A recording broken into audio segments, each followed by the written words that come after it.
Today finds me in Chicago, Illinois, and we are going to examine the story of Leopold and Loeb, who are said to have committed the crime of the century.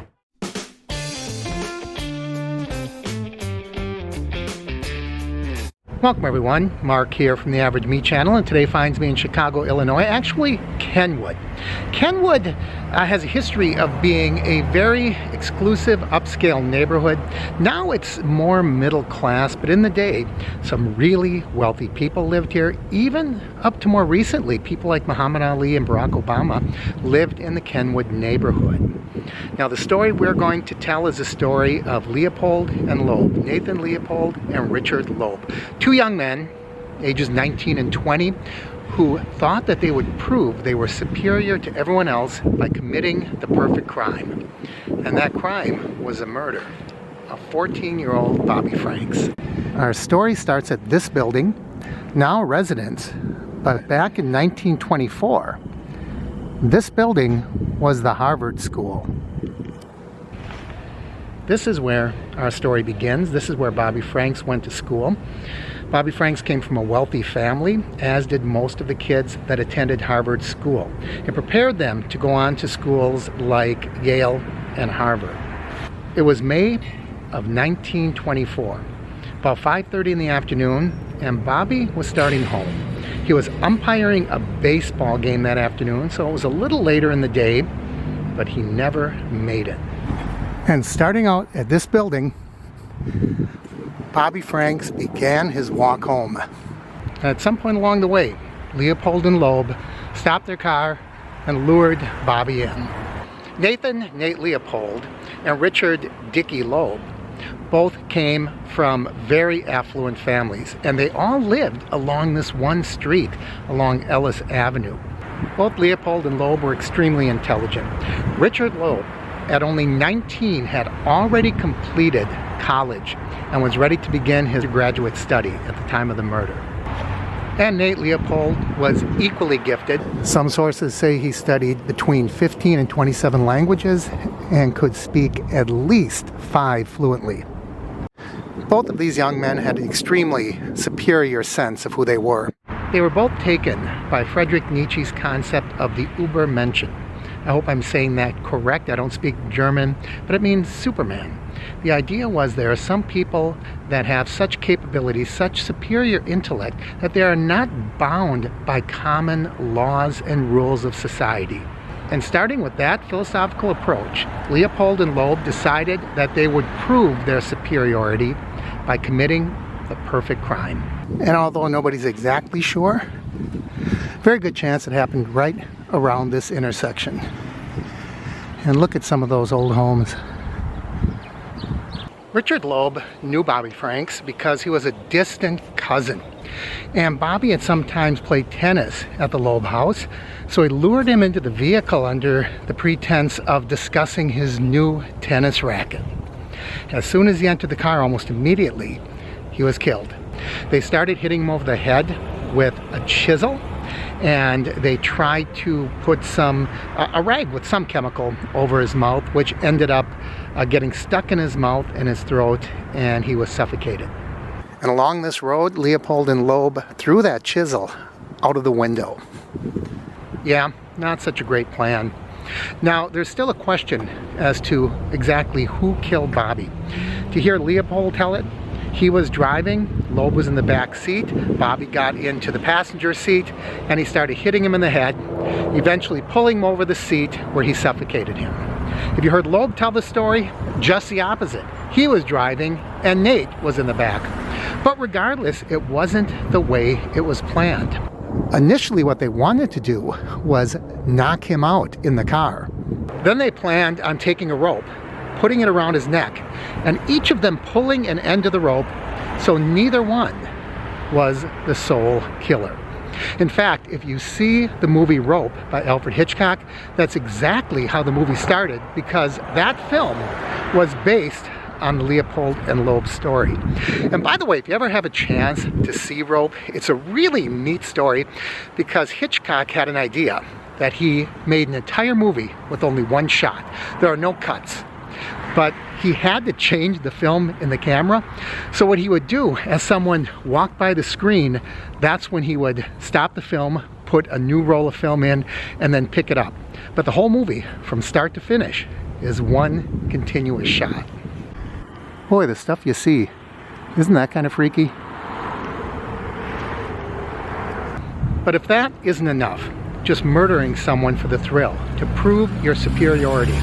As soon as Bobby Franks was killed, they headed to a place called the Dewdrop Inn, and they ate hot dogs and drank root beer and waited for night to fall so they could dispose of his body.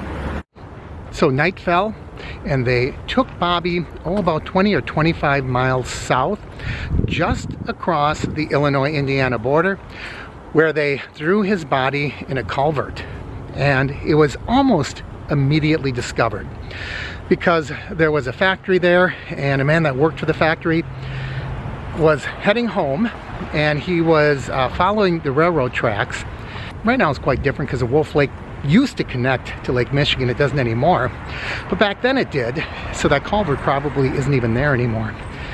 But he found the body, and something else was found that really cracked this case wide open. They also sent a ransom letter, and interestingly enough, it was copied almost word for word from a cheap detective story, and it was addressed to Dear Sir, because at the time they didn't know for sure who their victim was going to be. They happened to come across Bobby Franks, and he was the unfortunate victim. Right now I'm on 47th Street, which used to be a business district, and you can see a parking lot behind me.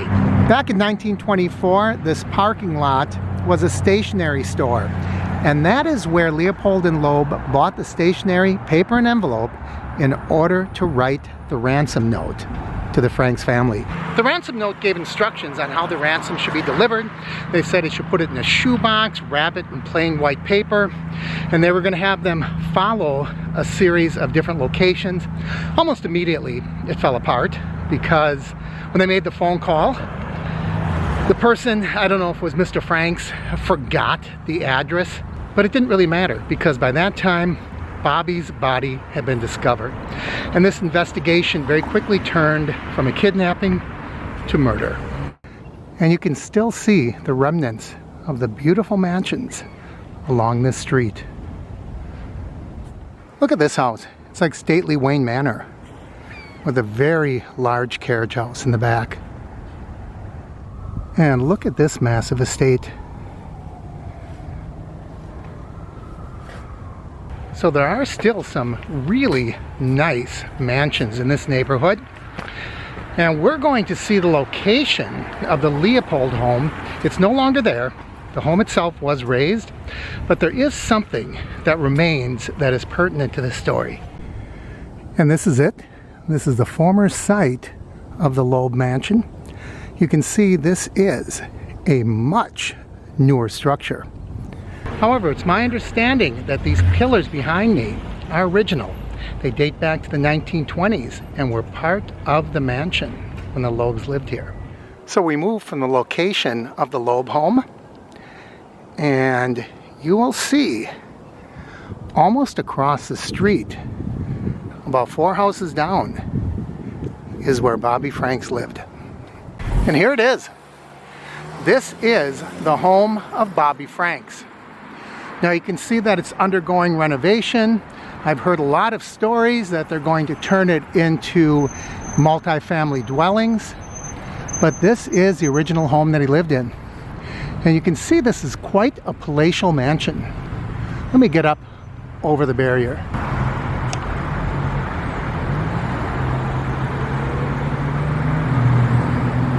Very close proximity. There's the Loeb. Sorry for the fast pan, but this will give you an idea. And that light colored house is the Franks home. It was said from this location Richard Loeb could look out his window and see Bobby's casket being removed from the home. So how were these two geniuses caught? Well, I told you about the discovery of Bobby's body in the culvert. At that same time, a railroad worker found a pair of eyeglasses. Through great detective work, the police department tracked those glasses down And they determined that these glasses were sold to Nate Leopold. Once confronted with the evidence, Leopold hemmed and hawed. He first said that he lost it during a birdwatching trip because he was a recognized expert in ornithology. But eventually he cracked, and the confessions came pouring out of both of them. Now, they claimed that on the day and night of the murder that they weren't even in the area, that they were driving around and carousing, drinking, picked up a few girls. But that didn't hold up, and here's why. This is the site of the former Leopold home, and I'm a little disappointed because until recently you could look in this backyard and you can see an old carriage house that was actually there back in 1924 when the Leopolds lived here. And the reason that's significant is because Leopold and Loeb said that they were driving around in Leopold's vehicle. And yet their chauffeur, their driver, claimed, no, that's not the case, because that day the car was in that carriage house the entire day. It made news across the country, and the nation was stunned to think that two young boys from such a privileged background could commit such a heinous crime. And to represent the boys at the trial, the family hired none other than Clarence Darrow, the most famous lawyer in the country, who by coincidence happened to live right here in Chicago. They thought they had it all worked out. They created an alter ego, created a background, rented cars, hotel rooms. As a matter of fact, the murder car was rented under that pseudonym. None of it helped. In the end, they were caught within a week. Of course, there was no way that Clarence Darrow was going to get these young men acquitted. There was a mountain of evidence. There was their confession. All the family wanted was to avoid the death penalty. Clarence Darrow launched into a 12-hour summation, and he did just that. He managed to get a life sentence for these two young men. And at least one of them got a life sentence because Richard Loeb was killed at the age of 30 in prison by a fellow convict. And Nathan Leopold, well, he was let out of prison in 1958 and lived out the rest of his life in Puerto Rico, where he died in 1971. Now we're at Joliet State Prison in Joliet, Illinois. This is where Leopold and Loeb were originally housed after their sentence. While neither of them spent their entire sentence here, this is where they originally went. It's no longer an active prison. Joliet Prison closed its doors in 2002. Some interesting, fascinating stuff going on here though. Look at this cage by the entrance door. So we see the barred entry before moving into the door. Little peephole of some sort there. Rusted bars on the windows. All the razor wire, barbed wire still in place. I certainly wouldn't want to try to climb over this. Look at that razor wire.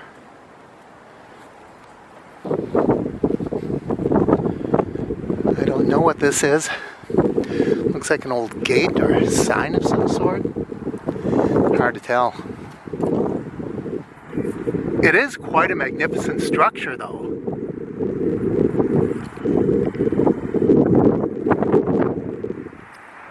If it looks vaguely familiar to you, this was the same prison that was used at the beginning of the movie The Blues Brothers. This is where Jake Blues supposedly got out of prison. As a matter of fact, in the film, his name is actually, or his nickname is Joliet Jake Blues. Although they did try to keep Leopold and Loeb separated as much as possible during their incarceration here, they did manage to maintain a friendship while imprisoned. Right up until Loeb's death in 1936 at the age of 30. But that didn't happen here.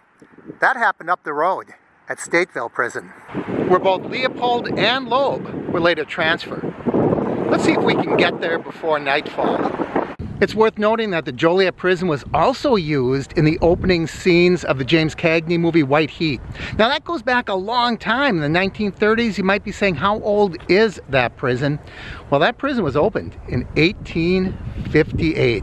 Here we are at Stateville Prison. Behind me is Stateville Prison. This is where Leopold and Loeb were both relocated after leaving Joliet. It's where Loeb was killed in 1936 at the age of 30, and Leopold was released from prison in 1958. Oh my goodness, I am leaving the prison. A guard just came up to me and he told me I'm not supposed to be filming and I could be arrested for what I was doing there.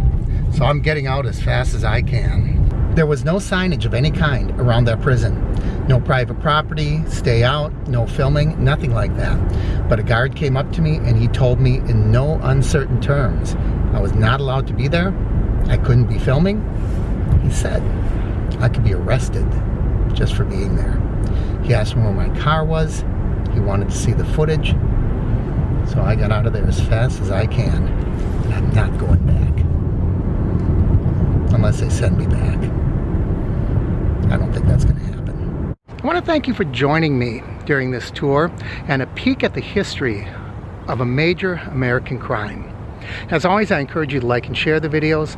Leave your comments down below. If you haven't already, please subscribe and click that bell icon up above so you know when I post new videos. From Chicago, Illinois, I'm Mark, and this is the Average Me Channel.